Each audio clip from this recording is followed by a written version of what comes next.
Hello everyone, welcome DP coaching classes. कैसे हो आप सब? उम्मीद है बेटा सब लोग बहुत अच्छे होंगे, पढ़ाई वगैरह भी बहुत अच्छे से ही कर रहे होंगे। तो प्यारे बच्चों, हम लोग पढ़ रहे थे एक चैप्टर जिसका नाम था माइक्रोब्स इन ह्यूमन वेलफेयर। बेटा लास्ट क्लास में हमने क्या सीखा था? हमने सीखा था microbes in house hold product. आज की क्लास में हम लोग क्या सीखेंगे? Microbes in industrial products. तो फटाक से आप भी हेडिंग लगाइए, हम भी लिखते हैं। तो लिखेंगे बेटा हम लोग माइक्रोब्स इन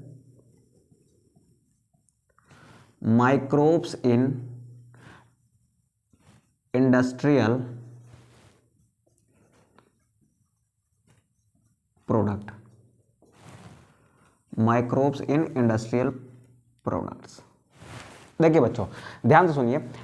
इंडस्ट्रियल लेवल पर जब भी किसी चीज़ का लार्ज स्केल पर प्रोडक्शन होता है ना, तो उसमें क्या होती है बेटा, बहुत सारे माइक्रोब्स की नीड होती है। तो माइक्रोब्स को हमको क्या करना पड़ेगा बेटा? कल्चर करना पड़ेगा। ठीक है, क्या करना पड़ेगा? कल्चर करना पड़ेगा।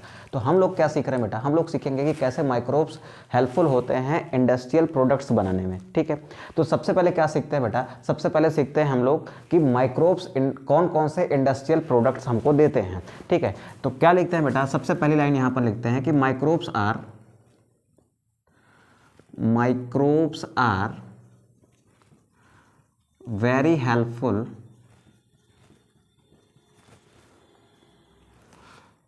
in production of some useful products।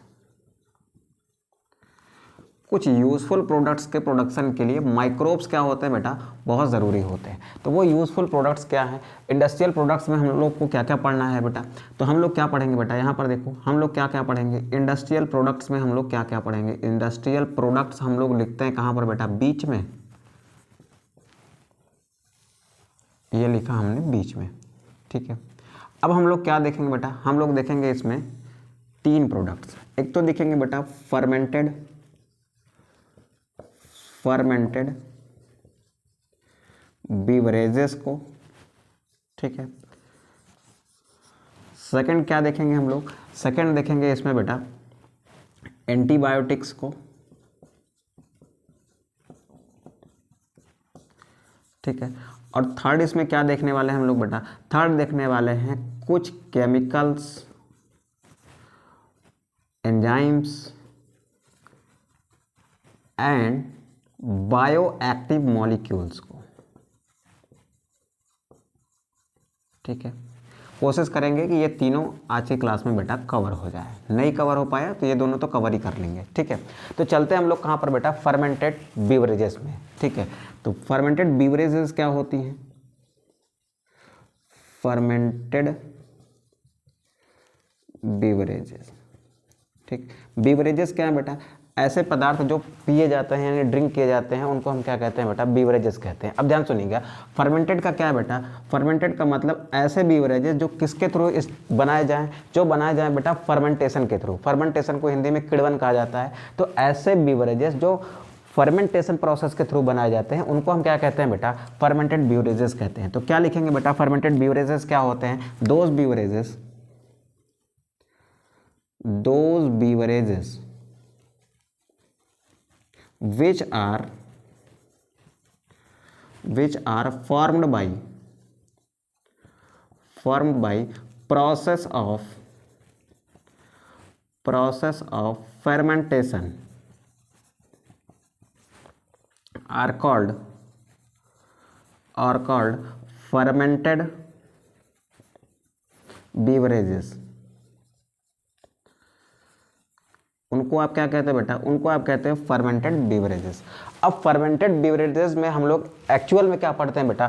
Fermented beverages में जो हमें एक्चुअल में बनाना है ना, वो क्या है बेटा? वो है बेटा एल्कोहलिक बीवरेजेस। फर्मेंटेशन के थ्रू हम लोग मेनली क्या बनाते हैं बेटा? एल्कोहलिक बीवरेजेस बनाते हैं। ठीक है, अब इस एल्कोहलिक बीवरेजेस में हम लोग करते क्या है बेटा? एल्कोहलिक बीवरेजेस में मेनली क्या करते हैं बेटा? मेनली करते हैं एथेनॉल प्रोडक्शन। क्या करते हैं बेटा? एथेनॉल प्रोडक्शन करते हैं। एल्कोहलिक बीवरेज बनाने में क्या यूज़ करते हैं बेटा? एथेनॉल करते हैं, एथेनॉल यूज़ करते हैं। तो एथेनॉल को क्या करना पड़ता है बेटा? Ethanol are formed So ethanol are formed by using microbes। ठीक है, तो कुल मिला के हमको अल्कोहलिक बेवरेजेस बनाने के लिए किसका इस्तेमाल करना है बेटा? एथेनॉल का इस्तेमाल करना है। तो सबसे पहले क्या करेंगे बेटा? सबसे पहले क्या करते हैं बेटा? सबसे पहले हम लोग करते हैं एथेनॉल प्रोडक्शन। हम लोग क्या करते हैं बेटा? हम लोग करते हैं एथेनॉल का प्रोडक्शन। ठीक है, अब एथेनॉल का प्रोडक्शन कैसे करते हैं सर? करना है कैसे? माइक्रोब से करना है। माइक्रोब से कैसे करेंगे? फर्मेंटेशन की प्रोसेस को यूज़ करके। कौन सी प्रोसेस को यूज़ करके बेटा? फर्मेंटेशन की प्रोसेस को यूज़ करके हम लोग क्या करेंगे? आपके एल्कोहल का फॉर्मेशन करेंगे। तो एल्कोहल सबसे पहले क्या है? तो कौन सा एल्कोहल बनाएंगे? हम लोग बनाएंगे CH3 CH2OH। ये क्या करना है बेटा? ये वाला एल्कोहल हमें बनाना है। अच्छा, इस एल्कोहल को फेर्मेंटेशन के थ्रू बनाने का मैकेनिज्म क्या है? तो देखिए मैकेनिज्म क्या है बेटा, यहाँ पर लिखेगा बेटा mechanism of formation. Mechanism of formation, यहाँ पर क्या लिख रहे हैं बेटा? हम लोग लिख रहे हैं मैकेनिज्म ऑफ फॉर्मेशन। एक मिनट बेटा, जरा मार्कर चेंज करता हूँ। ठीक, मैकेनिज्म ऑफ फॉर्मेशन। ठीक है, तो देखो अब क्या मैकेनिज्म इस्तेमाल करते हैं बेटा? सबसे पहले हम लोग क्या लेते हैं? हम लोग लेते हैं बेटा शुगर को। क्या लेते हैं? शुगर। शुगर क्या हो सकती है? वो ग्लूकोज भी हो सकता है और फ्रक्टोज शुगर भी हो सकता है। ठीक है, ग्लूकोज शुगर भी हो सकता है एंड फ्रक्टोज शुगर भी। अब इसका करते क्या है बेटा? इसका हम करते हैं ग्लाइकोलिसिस। क्या किया हमने? इसमें किया हमने ग्लाइकोलिसिस। अच्छा, जब भी शुगर में ग्लाइकोलिसिस होती है देन क्या बनते हैं बेटा? देन बनते हैं पायरुवेट। क्या बनते हैं बेटा? पायरुवेट बनते हैं। एक मिनट बेटा, फिर से लिखता हूं मैंने इसको। पायरुवेट क्या बनते हैं? पायरुवेट बनते हैं। ठीक है, पायरुवेट यानी पायरुविक एसिड बनता है। ठीक है, अब इस पायरुविक एसिड में हम लोग क्या कराते हैं बेटा? हम लोग कराते हैं फर्मेंटेशन। क्या कराएंगे? इनमें हम लोग इस्तेमाल करेंगे फर्मेंटेशन। फर्मेंटेशन के लिए क्या इस्तेमाल करते हैं बेटा? कुछ माइक्रोब इस्तेमाल करते हैं। कौन सा करते हैं? अभी आते हैं उस पर। तो फर्मेंटेशन की प्रोसेस कराई हमने किससे? By using microbes. माइक्रोब का इस्तेमाल करके हमने क्या कराई? फर्मेंटेशन कराई। फर्मेंटेशन के बाद यहाँ पर क्या बना बेटा? यहाँ पर बना हमारा एथेनॉल। क्या बना बेटा? एथेनॉल। एथेनॉल का यूज़ करके हम लोग क्या बनाते हैं बेटा? एथेनॉल का यूज़ करके हम लोग क्या बनाते हैं? हम लोग बनाते हैं एल्कोहलिक बीवरेज। क्या बनाते हैं बेटा? एल्कोहलिक बीवरेज बनाते हैं। फिर से सुन लो, देखो क्या पढ़ रहे हैं हम लोग पढ़ रहे हैं माइक्रोब्स का इंडस्ट्रियल प्रोडक्ट्स में कैसे रोल होता है। ठीक है, अब हमने क्या देखा कि इंडस्ट्रियल प्रोडक्ट हमको 3 तरीके के पढ़ने हैं जो माइक्रोब्स का यूज़ करके बनाए जाते हैं। पहला फर्मेंटेड बीवरेजेस, दूसरा antibiotics and third chemicals, enzyme and bioactive molecules. ठीक है, हम चलते हैं बेटा कहाँ पर? फर्मेंटेड बीवरेजेस में। सबसे पहली बात तो फर्मेंटेड बीवरेजेस हैं क्या? ऐसे बीवरेजेस जो फर्मेंटेशन की प्रोसेस को यूज़ करके बनाई जाती हैं ना, उन्हें हम लोग क्या नाम दिया?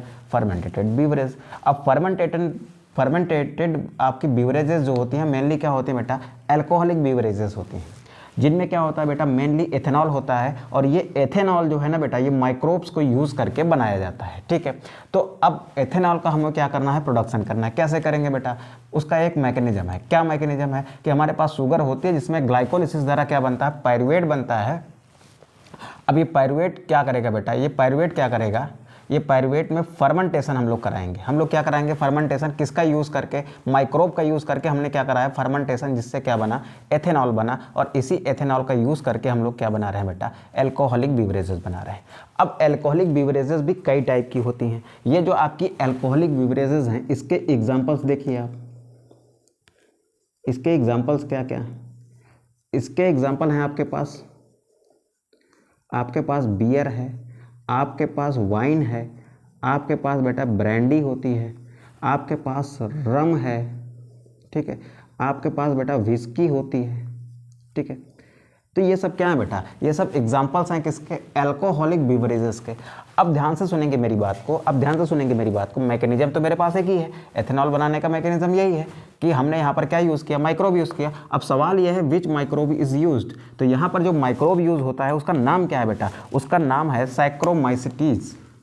उसका नाम क्या है, उसका नाम है सैक्रोमाइसिटीज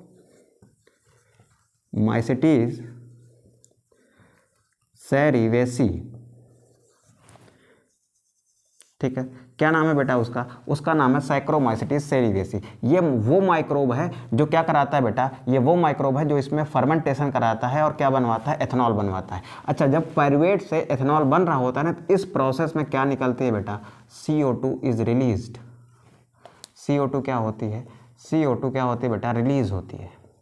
ठीक है, यहाँ तक बात बेटा क्लियर हो जानी चाहिए। ठीक है, सैक्रोमाइसिटीज वो माइक्रोब है जो इस्तेमाल किया जाता है फर्मेंटेशन में, क्या बनाता है, एथेनॉल बनाता है। क्या रिलीज करवाता है, CO2 रिलीज करवाता है। अब ये एथेनॉल का यूज़ करके क्या बनाए जाते हैं, एल्कोहलिक बीवरेजेस बनाए जाते हैं। एल्कोहलिक बीवरेजेस के हमने एग्जांपल क्या लिखे बेटा, बियर हो गया, वाइन हो गया, ब्रांडी हो गया, रम हो गया, विस्की हो गया। ठीक है, आपने गाना भी सुना होगा ना, बड़ा फेमस चल रहा है इस टाइम पर, वो कौन सा है, सैया थानेदार चलावे जिप्सी, ऐसा करके है कुछ। ठीक है, जो भी है, ठंडी में पिए रम, गर्मी में विस्की, ऐसा कुछ है। अब उसको आप सुन लीजिएगा, बड़ा इंटरेस्टिंग सॉन्ग है। ठीक है, तो वही वाला रम विस्की है बेटा, क्या है वो, एक एल्कोहलिक बेवरेजेस है। ठीक है, अब ध्यान से सुनेंगे बेटा, ये एल्कोहलिक बेवरेजेस ये अलग अलग टाइप के हैं ना, एक्चुअल में ये बनती कैसे हैं। ठीक है, तो कौन सी एल्कोहलिक बेवरेजेस बनेगी, कौन सी एल्कोहलिक बेवरेज बनेगी, ये बात किस पर डिपेंड करती है, दो चीज़ों पर। कौन सी बीवरेज तैयार करोगे, कौन सी शराब तैयार करोगे, बियर तैयार करनी है, वाइन तैयार करनी है, ब्रांडी तैयार करनी है ना, ये बात किस पर डिपेंड करती है बेटा, दो चीज़ों पर। ठीक है, तो कौन सा एल्कोहलिक बीवरेज बनेगा, ये बात किस पर डिपेंड करती है बेटा, दो चीज़ों पर। तो यहाँ पर क्या लिखते हैं, टाइप ऑफ एल्कोहलिक बीवरेजेस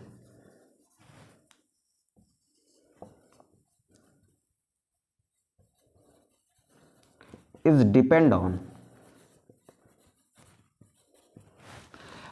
जो ये एल्कोहलिक बिवरेज के टाइप है ना बेटा, ये किस पर डिपेंड करते हैं, depend on following two things,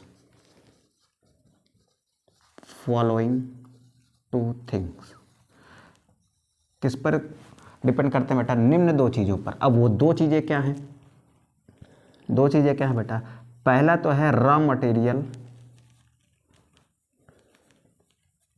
raw material which is used,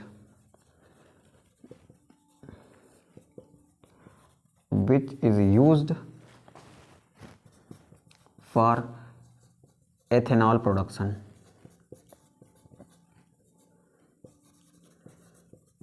ठीक है, दूसरा क्या है बेटा, type of processing, type of processing. Ethanol production के बाद उसकी क्या करते हैं बेटा, प्रोसेसिंग करते हैं। प्रोसेसिंग में हम क्या करते हैं बेटा, प्रोसेसिंग में हम कहते हैं, बनाते हैं बेटा distilled and undistilled, distilled and undistilled beverages. जो डिस्टिल्ड होगी वो क्या होगी बेटा, हाई कंसंट्रेशन, जिसमें अल्कोहल का हाई कंसंट्रेशन होगा। तो डिस्टिल्ड का मतलब क्या है बेटा, डिस्टिल का मतलब है हाई कंसंट्रेशन। हाई कंसंट्रेशन का मतलब जिसमें अल्कोहल की मात्रा ज़्यादा रहेगी वो क्या है, डिस्टिल्ड है। और जिसमें अल्कोहल की मात्रा कम रहेगी वो क्या है बेटा, वहाँ पर क्या है, लो कंसंट्रेशन है, लो कंसंट्रेशन। ठीक है, हाई कंसंट्रेशन मतलब अल्कोहल की मात्रा ज़्यादा, लेस कंसंट्रेशन के मतलब अल्कोहल की मात्रा कम। तो जो डिस्टिल्ड अल्कोहलिक बीवरेज होगा ना, उसमें हाई कंसंट्रेशन होगा किसका, अल्कोहल का। और जो अनडिस्टिल्ड होगा ना, उसमें क्या होगा बेटा, लो कंसंट्रेशन होगा। और देखो मैं क्या कह रहा हूँ कि बहुत अलग अलग टाइप की क्या होती हैं, एल्कोहलिक बीवरेजेस होती हैं। अब कौन सी एल्कोहलिक बीवरेज बनेगी, ये बात डिपेंड करती है किस पर, दो चीज़ों पर। पहली बात तो रॉ मटेरियल यानी कच्चा पदार्थ क्या यूज़ किया गया है, यानी ये जो सोर्स ऑफ शुगर है ना, ये क्या यूज़ किया गया है। ठीक है, तो सोर्स ऑफ शुगर क्या यूज़ किया गया, पहली बात तो इस पर डिपेंड करता है कि कौन सी वाइन, कौन सी शराब बनेगी। ठीक है, और दूसरी बात क्या डिपेंड करता है बेटा, ये टाइप ऑफ प्रोसेसिंग। अगर वो डिस्टिल्ड है तो कोई अलग टाइप की एल्कोहलिक बीवरेजेस हो सकती है, अनडिस्टिल्ड है तो वो अलग टाइप की एल्कोहलिक बीवरेजेस हो सकती है। ठीक है, तो अब आते हैं बेटा कि किससे क्या बनता है। तो क्या लिखते हैं बेटा यहाँ पर, अच्छा इसका फटाक से स्क्रीनशॉट करिए, तो हम थोड़ा सा इसको रफ करते हैं इधर ही, फिर कहीं पर लिख लेते हैं इसके आगे की प्रोसेस। ठीक है, आप फटाक से इसका स्क्रीनशॉट करेंगे बेटा। चलिए बेटा इधर रफ कर लेते हैं, फिर इधर लिख लेते हैं कि कैसे कौन कौन सा रॉ मटेरियल से कौन कौन सा एल्कोहलिक बीवरेज बनता है। ठीक है, तो इसको रफ करते हैं, ये इतना पोर्शन।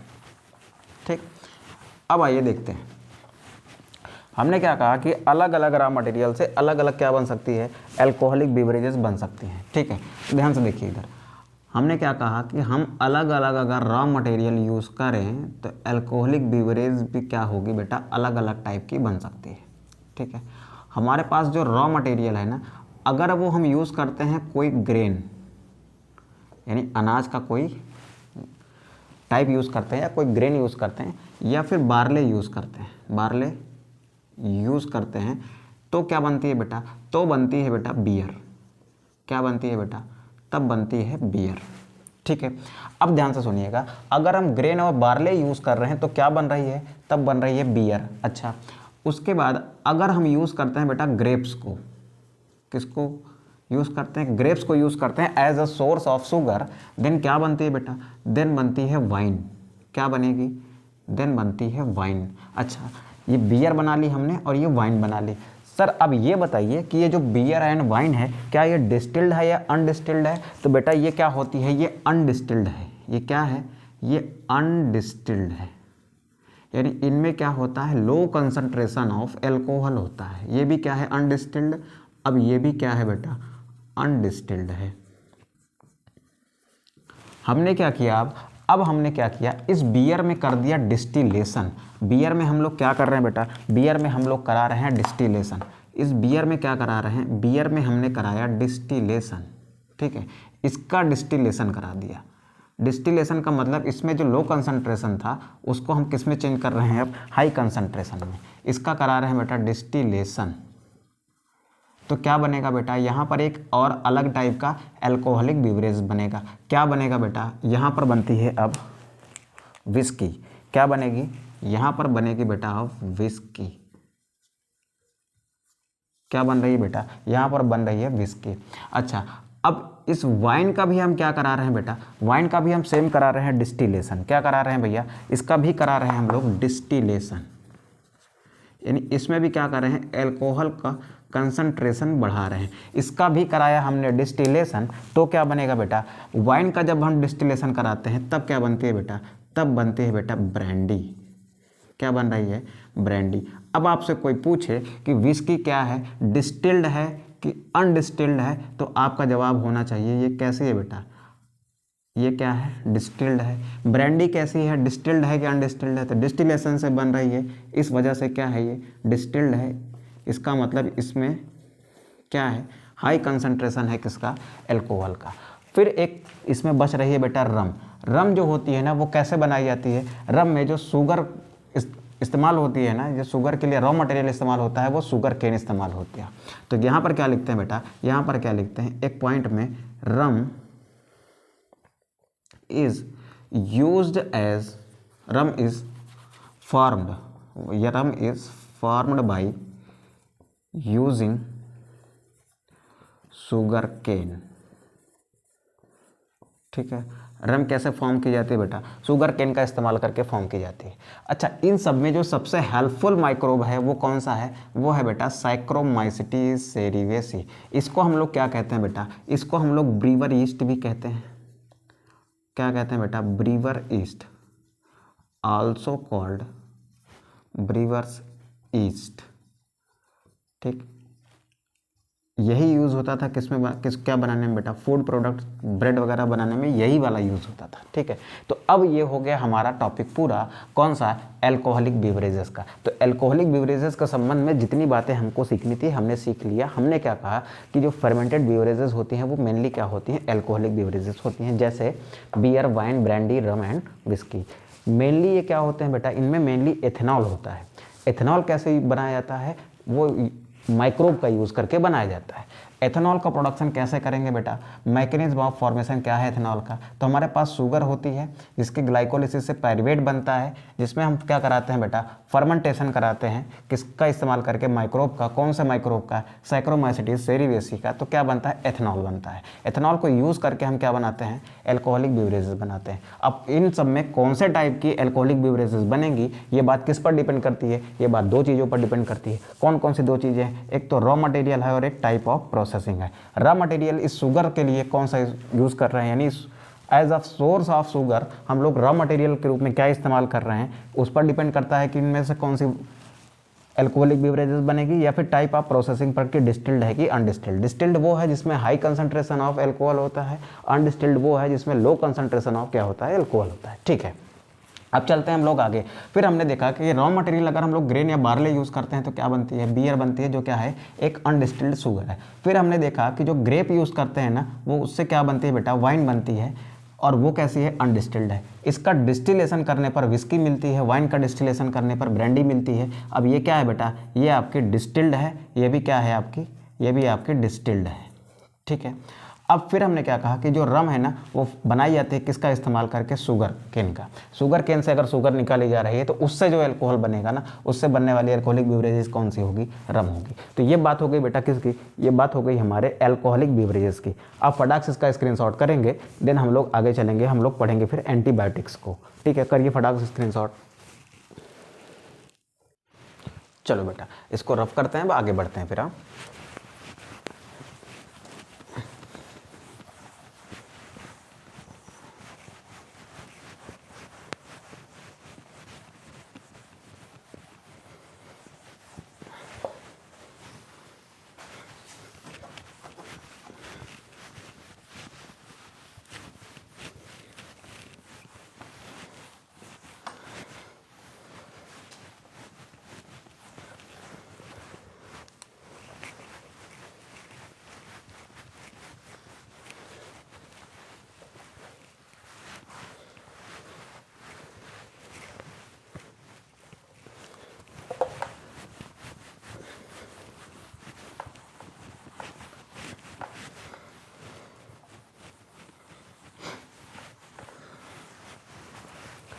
चलो बेटा अब आप हेडिंग लगाइए एंटीबायोटिक्स।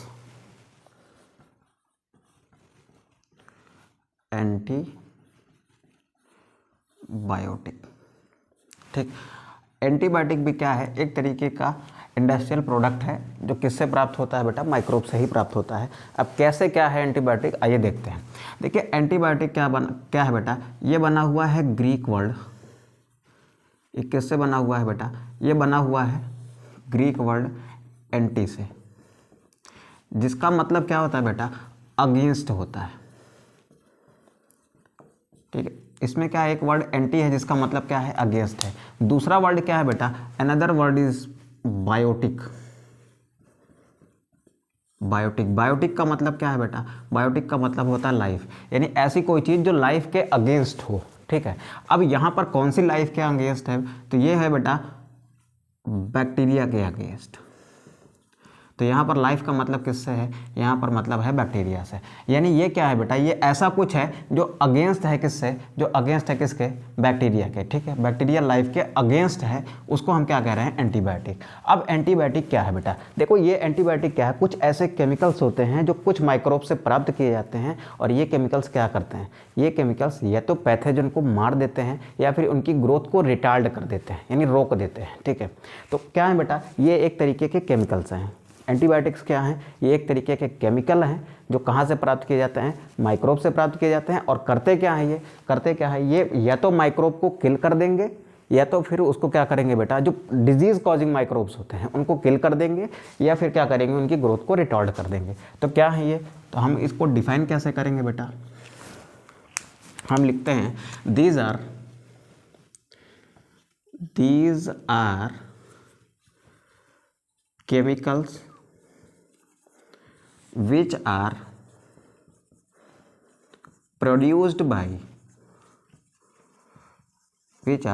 produced by microbes ये ऐसे केमिकल हैं जो माइक्रोब द्वारा प्रोड्यूस किए जाते हैं, which are produced by microbe and kill और retard disease causing and retard growth of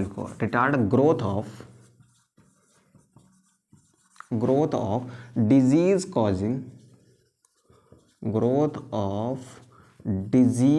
causing microbes। जो डिजीज़ कॉजिंग माइक्रोब्स हैं, जिनको हम क्या नाम दे सकते हैं, जिनको हम पैथोजन कह सकते हैं, ये क्या करते हैं बेटा, ये क्या करते हैं, ये केमिकल्स उनकी ग्रोथ को क्या करते हैं, रिटार्ड कर देते हैं या फिर उन्हें क्या करते हैं, किल कर देते हैं। उनको हम क्या कहते हैं, एंटीबायोटिक कहते हैं। ठीक है, अब एंटीबायोटिक क्या है, बैक्टीरिया के तो अगेंस्ट हैं, but they are useful for human. हमारे लिए क्या है बेटा, उपयोगी है, क्योंकि अगर हमारे अंदर कोई बैक्टीरियल इन्फेक्शन हुआ या फिर हमारे अंदर कोई बैक्टीरियल डिजीज़ हुई तो हम क्या करते हैं, एंटीबायोटिक्स लेकर उस बैक्टीरियल डिजीज़ से अपना क्योर करते हैं। ठीक है, तो एंटीबायोटिक क्या कर रही है बेटा, उस बैक्टीरिया को किल कर रही है ना, जो डिजीज़ कॉजिंग हमारे बॉडी में है। हम लोग एंटीबायोटिक खाते हैं, क्यों खाते हैं, क्योंकि जो डिजीज़ कॉजिंग ऑर्गेनिजम्स होते हैं उनको हमें किल करना है, किसके साथ से, एंटीबायोटिक के साथ से। तो हमारे लिए तो उपयोगी ही है ना, लेकिन ये किसके एंटी है, यानी किसके लिए खतरनाक है, ये खतरनाक है बेटा किसके लिए, बैक्टीरिया के लिए या फिर डिजीज़ कॉजिंग और माइक्रोब्स के लिए। बट हमारे लिए क्या है, हमारे लिए यूज़फुल है। तो क्या लिखेंगे बेटा, they are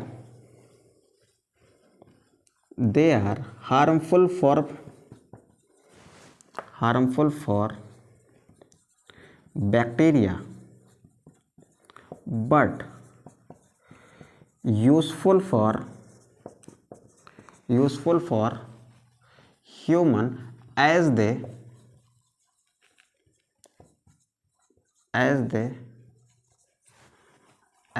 kill or retard growth of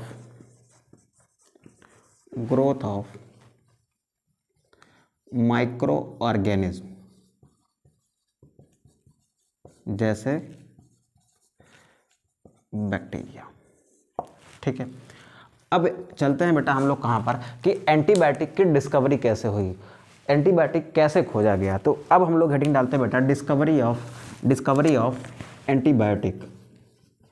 हम लोग हेडिंग डालते हैं डिस्कवरी ऑफ एंटीबायोटिक। एंटीबायोटिक की डिस्कवरी कैसे हुई, तो पहली बात यहाँ पर एक लाइन लिख लेते हैं, the antibody are discovered by,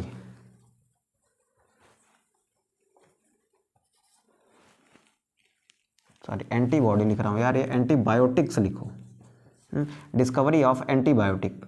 ठीक है, तो काफ़ी रात हो गई है यार, इतनी रात में दिमाग थोड़ा सा कम कर रहा है अभी। ठीक है, फिलहाल चलो इसको ठीक कर लेते हैं। लिखो यहाँ पर discovery of antibiotic, discovery of antibiotics. अब ध्यान से सुनो बेटा, डिस्कवरी कैसे हुई एंटीबायोटिक की वो सुनो। एक साइंटिस्ट थे जिनका नाम था अलेक्जेंडर फ्लेमिंग। ठीक है, क्या नाम था बेटा उनका नाम था अलेक्जेंडर फ्लेमिंग।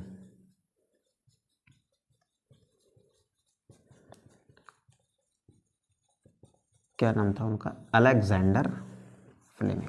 ठीक है, अब ध्यान से सुनो, ये क्या करते थे बेटा, ये एक बैक्टीरिया पर अपना कुछ स्टडी कर रहे थे। तो क्या लिखेंगे बेटा, he was studying or he was studying or doing research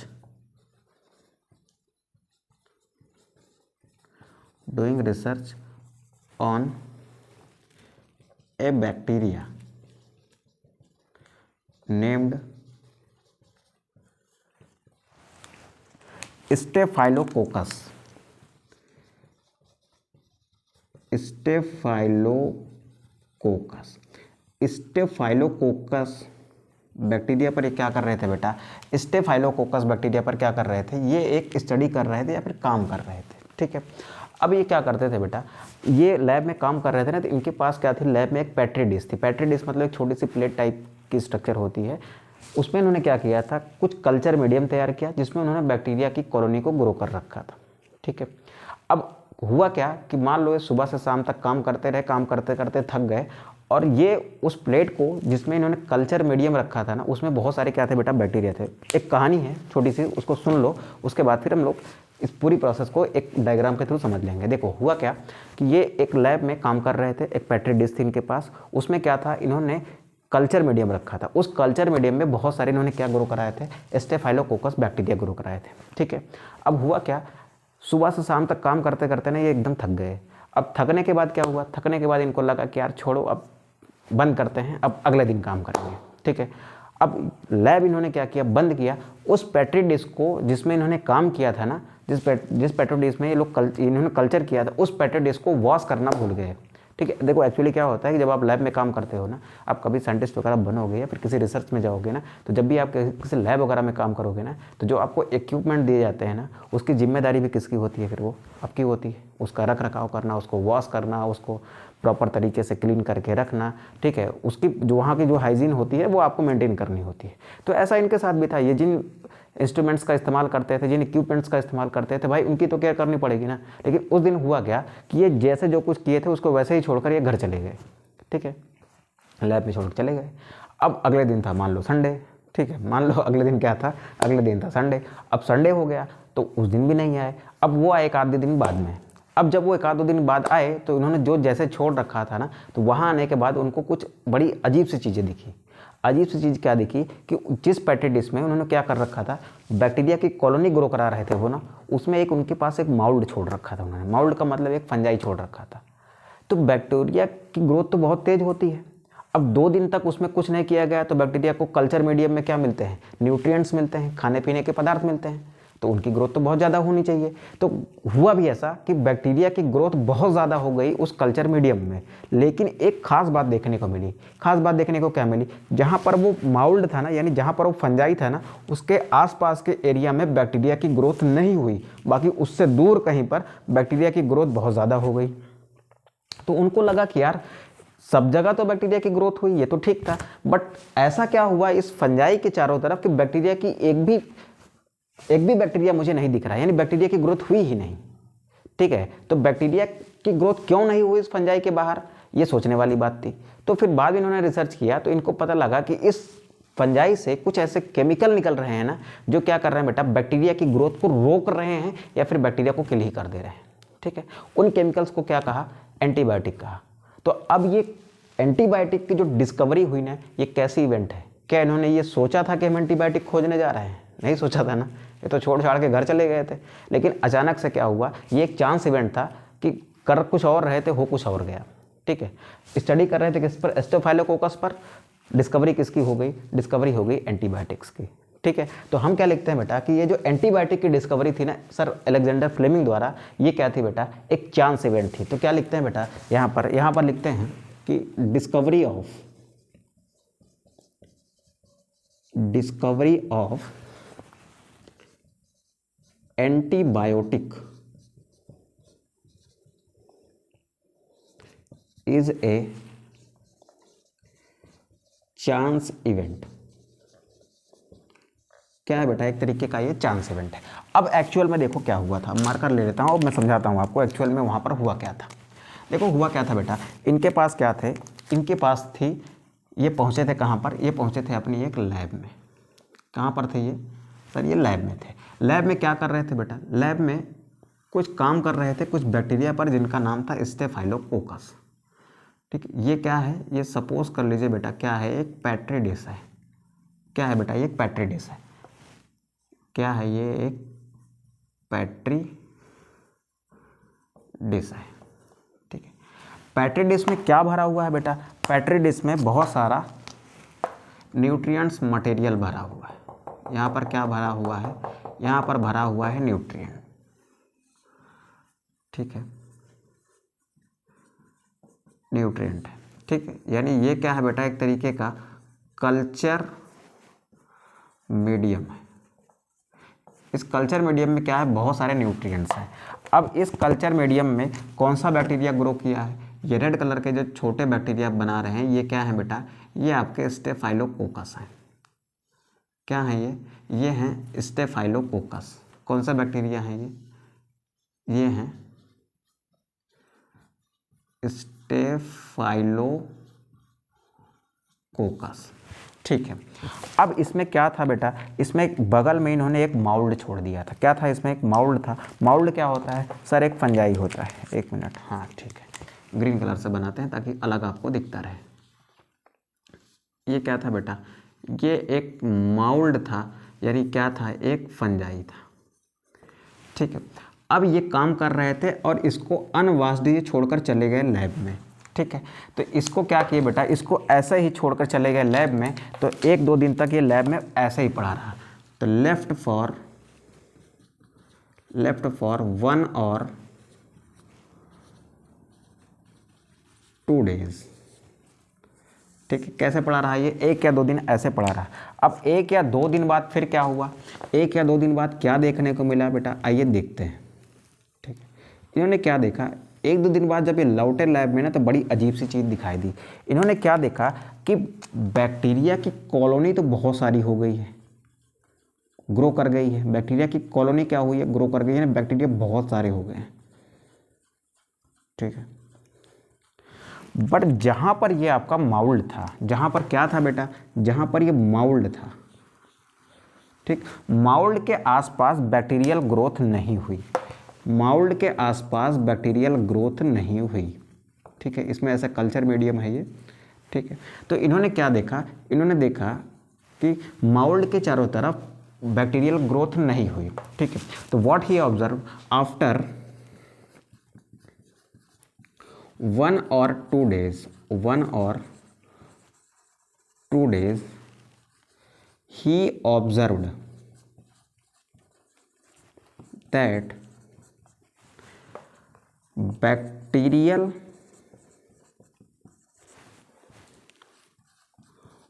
colony grows away from mold and bacterial growth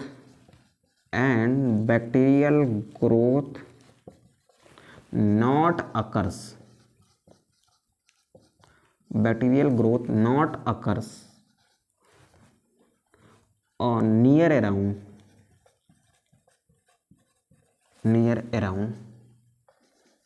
mold. अब उन्होंने क्या कंक्लूजन निकाला, बेटा, अब उन्होंने क्या कंक्लूजन निकाला होगा।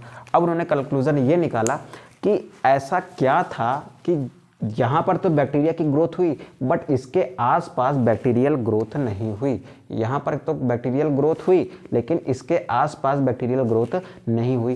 क्यों नहीं हुई, तो इन्होंने कंक्लूजन निकाला कि इस माउल्ड के अंदर से कुछ ऐसे केमिकल्स निकल रहे होंगे जो यहाँ पर बैक्टीरियल ग्रोथ को रोक रहे होंगे। तो यहाँ पर इन्होंने क्या निष्कर्ष निकाला, इन्होंने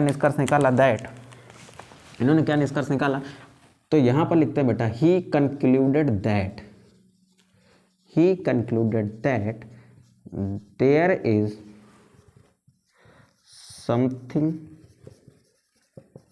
समथिंग का मतलब क्या है बेटा, यहाँ पर केमिकल से है। There is something produced by mold which retard the growth of bacteria,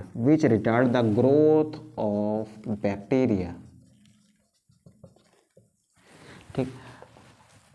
कुछ तो ऐसा निकल रहा है बेटा जो क्या कर रहा है, माउल्ड के से ऐसा कुछ तो निकल रहा है जो बैक्टीरिया की ग्रोथ को माउल्ड के चारों ओर क्या कर रहा है, रोक रहा है। ठीक है। तो फिर उन्होंने क्या कहा बेटा कि ये जो समथिंग है ना, ये समथिंग क्या है, ये समथिंग ही एंटीबायोटिक है। एंटीबायोटिक मतलब ये एंटी है यानी अगेंस्ट है, लाइफ बायोटिक का मतलब लाइफ के, किसकी लाइफ के बेटा, बैक्टीरिया के लाइफ के। सो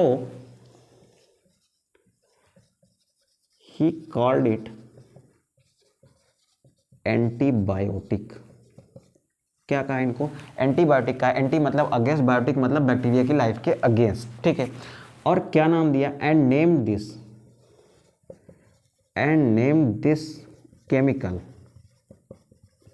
क्या नाम दिया बेटा, इसको नाम दिया उन्होंने पेनिसिलिन का। क्या नाम दिया, and name this chemical penicillin. क्यों कहा penicillin, because it is produced by किसके द्वारा प्रोड्यूस्ड हो रहा था, माउल्ड का नाम क्या था, माउल्ड का नाम था बेटा पेनिसिलियम नोटेटम। क्या नाम था बेटा, इस माउल्ड का क्या नाम था, इस माउल्ड का नाम था बेटा पेनिसिलियम नोटेटम। ठीक है, इसके द्वारा प्रोड्यूस हो रहा था, इसी वजह से इसको क्या कहा, पेनिसिलिन कहा। अब ध्यान से सुनेंगे बेटा, पेनिसिलिन की डिस्कवरी तो हो गई, बट इसको एज ए एंटीबायोटिक के रोल में किसने प्रोड्यूस किया बेटा, इसको एज ए एंटीबायोटिक के रोल में कौन ले आया, तो वो ले आए थे बेटा दो साइंटिस्ट। तो रोल ऑफ पेनिसिलिन एज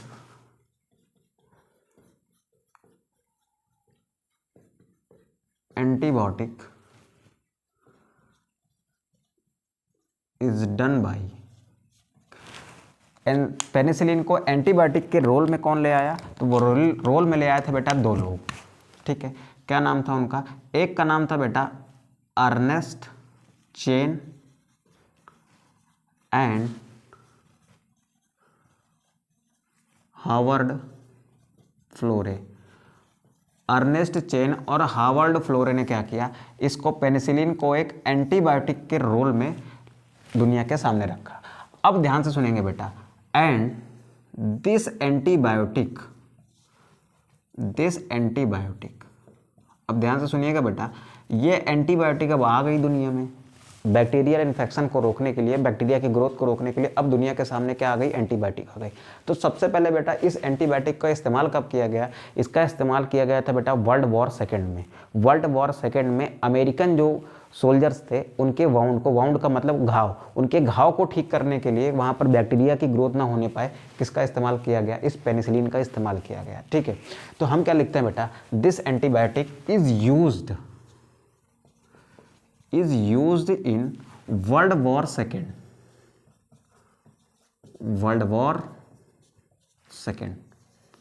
ठीक है। कब यूज की गई बेटा, वर्ल्ड वॉर सेकेंड के टाइम पर यूज की गई।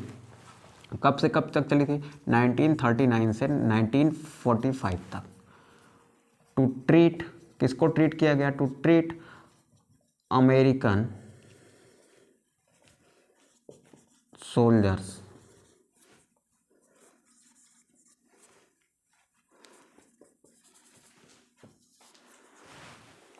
ठीक है। किसको ट्रीट किया गया बेटा, अमेरिकन ट्रूप्स को लिख लो, अमेरिकन जो सैनिक थे उनको क्या किया गया बेटा, अब उनको ट्रीट किया गया किससे, इस एंटीबायोटिक से। ठीक है, तो हुआ क्या बेटा, अब इतनी बड़ी डिस्कवरी हुई। एंटीबायोटिक क्या था, एक तरीके का वरदान ही था। बहुत सारी इससे बहुत सारी आपकी बीमारियों से बचा जा सकता है। आप देखो बैक्टीरियल डिजीज़ कितनी खतरनाक होती हैं, प्लेग होता है आपको, लेप्रोसी है, ठीक है, डिप्थीरिया है, ऐसे बड़ी बड़ी खतरनाक बीमारी हैं। लेकिन उनके ट्रीटमेंट के लिए अभी क्या दी जाती है बेटा, एंटीबायोटिक्स ही तो दी जाती हैं, और एंटीबायोटिक से आदमी ठीक भी हो जाता है। तो एंटीबायोटिक क्या थी बेटा, एक बहुत ही रिमार्केबल डिस्कवरी थी कि नहीं थी, one of the most important discovery थी किसमें बेटा, ये मेडिकल साइंस की। ठीक है, तो इसका इस्तेमाल कहाँ पर किया गया, वर्ल्ड वॉर सेकेंड में किया गया। किसको ट्रीट करने के लिए, अमेरिकन ट्रूप्स को ट्रीट करने के लिए। अब ध्यान से सुनिएगा, इतना बड़ा काम किया बेटा इन्होंने, मानव कल्याण के लिए, ह्यूमन वेलफेयर के लिए एंटीबायोटिक्स का खोजा जाना कितना ज़्यादा उपयोगी था, अब आपको समझ आ रहा होगा। क्योंकि आज की दुनिया में भी देख लो, अभी के टाइम पे देख लो, आपको जब भी कोई बैक्टीरियल इन्फेक्शन होता है, बड़ी बड़ी बीमारियों के ट्रीटमेंट के लिए आपको क्या दी जाती है, एंटीबायोटिक्स दी जाती हैं। आप डॉक्टर के पास जाते हो ना, एजिथ्रोमाइसिन जैसी एंटीबायोटिक्स आप यूज़ करते हो, डॉक्टर देता है आपको, आप यूज़ करते हो, आप ठीक भी होते हो। ठीक है, तो ये सब क्या है बेटा, ये सब क्या है, एंटीबायोटिक्स हैं जो बहुत ज़्यादा यूज़फुल होती हैं किसमें, बैक्टीरियल इन्फेक्शन में। अब ध्यान से सुनिएगा, इतनी बढ़िया डिस्कवरी की इन लोगों ने, तो इन लोगों को नोबेल प्राइज़ तो डिजर्व करते हैं कि नहीं करते हैं, करते हैं बेटा। तो इनको मिला भी, किसको किसको, आपके फ्लेमिंग को, और कौन थे आपके अर्नेस्ट चेन थे और कौन थे आपके, हार्वर्ड फ्लोरे थे। तो क्या लिखेंगे बेटा, इन 1945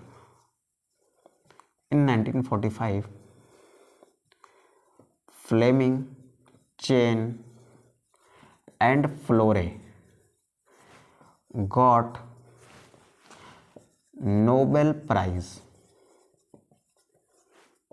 फॉर दिस डिस्कवरी।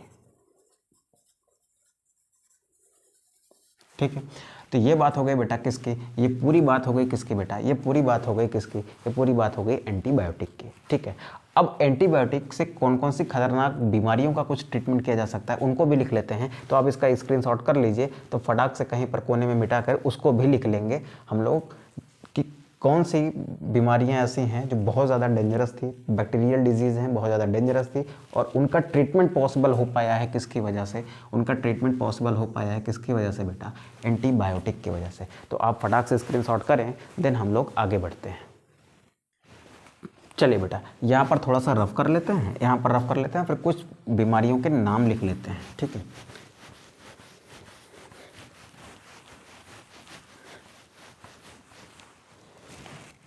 तो क्या लिखते हैं बेटा, सम ऑफ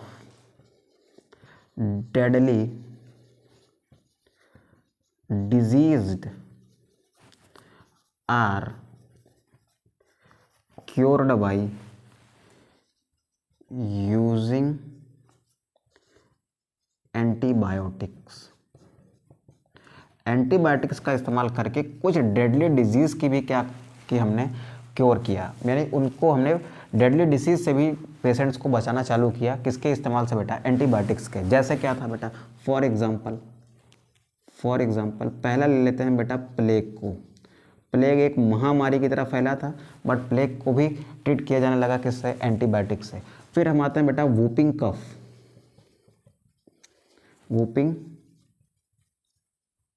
कफ, जिसको हम क्या कहते हैं बेटा, जिसको हम क्या कहते हैं, काली खांसी कहते हैं। ठीक है, दूसरा क्या हो गया सर, तीसरा है ये, पहला तो प्लेग हो गया, दूसरा ये हो गया, अब तीसरा देखो, तीसरा क्या था, तीसरा था लेप्रोसी, जिसको हम क्या कहते हैं बेटा, कुष्ठ रोग कहते हैं। ठीक है, फोर्थ क्या है बेटा, फोर्थ क्या है, फोर्थ है आपका डिप्थीरिया, जिसको हम क्या कहते हैं बेटा, गला घोटू कहते हैं। ठीक है, तो ऐसी कुछ डेडली डिसीज थी जो एंटीबायोटिक्स द्वारा क्या की गई बेटा, ट्रीट की गई। ठीक है, तो क्लास लंबी हो जा रही है, इस क्लास को यहीं तक सीमित रखते हैं बेटा। नेक्स्ट क्लास में हम लोग क्या सीखेंगे, नेक्स्ट क्लास में हम लोग सीखेंगे कि इंडस्ट्रियल प्रोडक्ट्स में जो हम लोग क्या बनाते हैं, कुछ केमिकल्स बनाते हैं, कुछ एंजाइम्स बनाते हैं, और कुछ ऐसे बायोएक्टिव मॉलिक्यूल्स बनाते हैं जो इंसान के लिए क्या होते हैं, बहुत ज़्यादा उपयोगी होते हैं। कहाँ से प्राप्त होते हैं बेटा, माइक्रोब से ही प्राप्त होते हैं। ठीक है, तो इसके बारे में हम लोग बात करेंगे नेक्स्ट लेक्चर में। तब तक के लिए आप अच्छे से पढ़ाई करिए और अपना ध्यान रखिए। ठीक है, मिलते हैं नेक्स्ट लेक्चर में, तब तक के लिए आप अच्छे से पढ़िए। ठीक, बाय, टेक केयर।